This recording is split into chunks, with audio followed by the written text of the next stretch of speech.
Abonnez-vous à notre chaîne. Vous serez demain ce que vous aviez préparé aujourd'hui.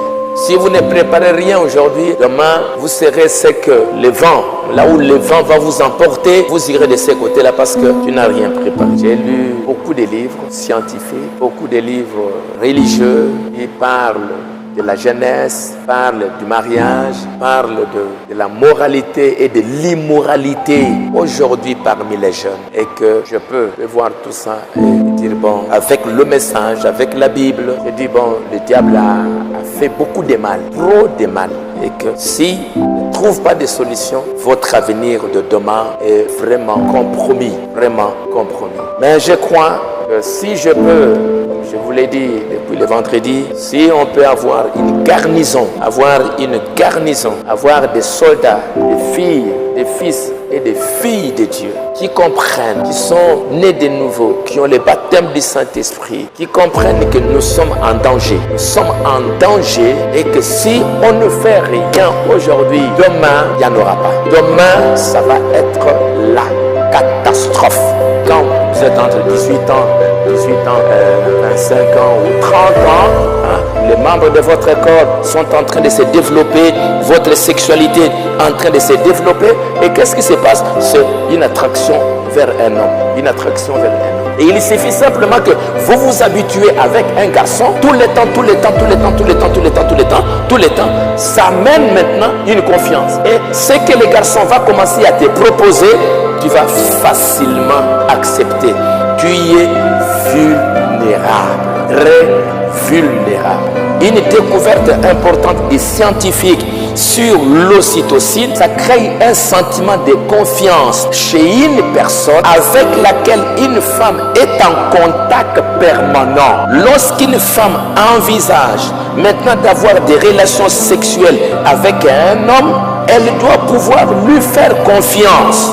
Une femme qui est abordée sexuellement par un homme devient très vulnérable.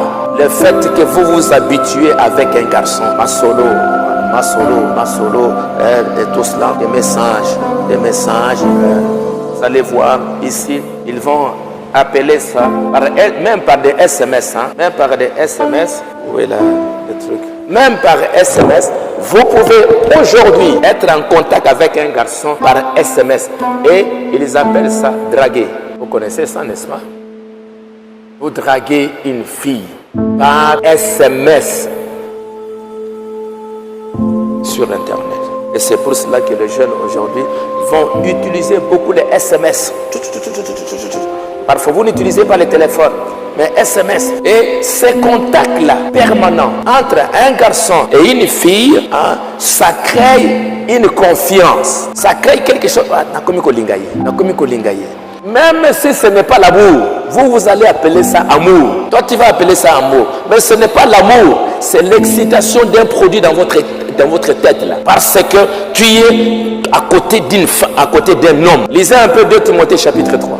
Verset 6. Il en est parmi eux, ces gens de 2 Timothée, des méchants, qui s'introduisent dans les maisons et qui captivent des femmes faibles, chargées de péchés, agitées par des passions de toute espèce. Donc, la Bible nous annonce que dans les derniers jours, les femmes vont devenir très faibles à cause du temps. Ils vont devenir très faibles. Et quand, en ce temps de la fin, avec tout ce qui se passe, tu t'habitues souvent à être avec un garçon. Et même parfois, vous allez voir que ce soit même parfois un neveu et tout cela.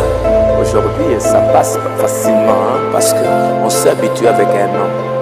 Donc, quand vous vous habituez avec un garçon, tu deviens de plus en plus faible. Vous commencez à communiquer, tu commences à t'affaiblir. Et voilà, enfin, il est presque toujours plus fort qu'elle. Il pourrait lui faire physiquement des choses, les garçons. Il pourrait lui faire physiquement des choses qu'elle ne veut pas. Il peut la contaminer avec une maladie. Il peut aussi la rendre enceinte. Et si elle tombe enceinte, elle a un bébé, elle doit faire confiance à cet homme pour qu'il reste avec elle et ne la quitte pas. elle doit ensuite croire qu'il aidera pour que l'enfant et elle aient de la nourriture, des vêtements et un abri. Lorsque un homme, un garçon, aborde une femme pour le sexe ou pour le mariage, la fille ne pense peut-être pas au futur jusque-là, ou ne pense pas aux conséquences négatives pour ses actes. Mais sa confiance en l'homme est fondamentale pour que la fille unisse son corps au garçon ou même unisse son avenir au sien dans le mariage. Et l'ocytocine aide à renforcer cette confiance-là. Ainsi, il y a une mise en garde adressée aux parents et aux jeunes, en particulier aux jeunes femmes. Si une jeune femme s'approche physiquement d'un homme et le serre dans ses bras, cela déclenchera le processus d'attachement, créant un plus grand désir d'être toujours à côté de ces garçons. Et plus important encore, de lui faire confiance. Ensuite, si le garçon veut intensifier la nature physique de la relation, cela deviendra de plus en plus difficile pour la fille de dire non. Parce que tu es resté, il y a quelque chose là qui t'a lié avec les garçons parce que tu es habitué avec elle. Maintenant, tout ce que les garçons maintenant te demandent, tu ne sais plus dire non. Aujourd'hui, c'est normal dans une église du message qu'on entend. On a engrossé là-bas, on a engrossé là-bas, on a engrossé là-bas. Et pour qu'il n'y ait pas honte, non, on est allé, on a enlevé la grossesse par l'avortement. Sans pour autant que vous sachiez les conséquences de l'avortement. Vous avez tué un homme, vous avez tué quelqu'un, vous êtes un criminel, vous avez tué quelqu'un, la vie de quelqu'un.